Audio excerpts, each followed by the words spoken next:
Hello, আসসালামু আলাইকুম। তো আজকে আমরা দেখাবো কিভাবে উপর নিউ সিকিউরিটিগুলি এফআরপি খুলতে হয়। এগুলি বিভিন্ন টুলের সাপোর্ট নাই, যদিও কিছু টুলে আছে, সেটা অথরাইজের মাধ্যমে করতে হয়।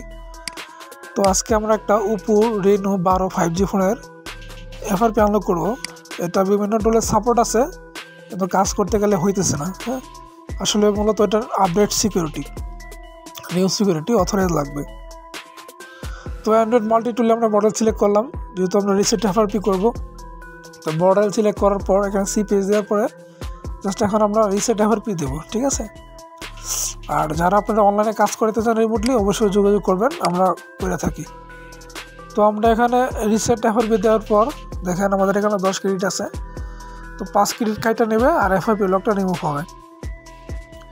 টুল বক্স জঙ্গল যা কিছু অ্যাক্টিভ করতে চান, আমাদের সার্ভার আছে পার্সোনাল, সার্ভারে টাকা লোড করে নিজের অ্যাক্টিভ করতে পারবেন। তাছাড়া নেটওয়ার্ক লক, এফআরপি বলেন, সফটওয়্যার বলেন, মানে অনলাইন রিমোটলি সার্ভিস যা হয় সবই করতে পারবেন মোবাইলের। তো আমরা ফোন কানেক্ট দিলাম। কানেক্ট দেওয়ার পর আমাদের ফোনটা এখানে অথরাইজেশন চাবে। এই যে অথরাইজেশন চাইছে 5 ক্রেডিট, আমরা ইয়েস দিলাম। তো জাস্ট কয়েক সেকেন্ডের ভিতরে আমাদের লকটা খুলে যাবে। আর অবশ্যই আমাদের চ্যানেলটা সাবস্ক্রাইব করে রাখবেন। আর সবাই ভালো থাকবেন। আসসালামু আলাইকুম।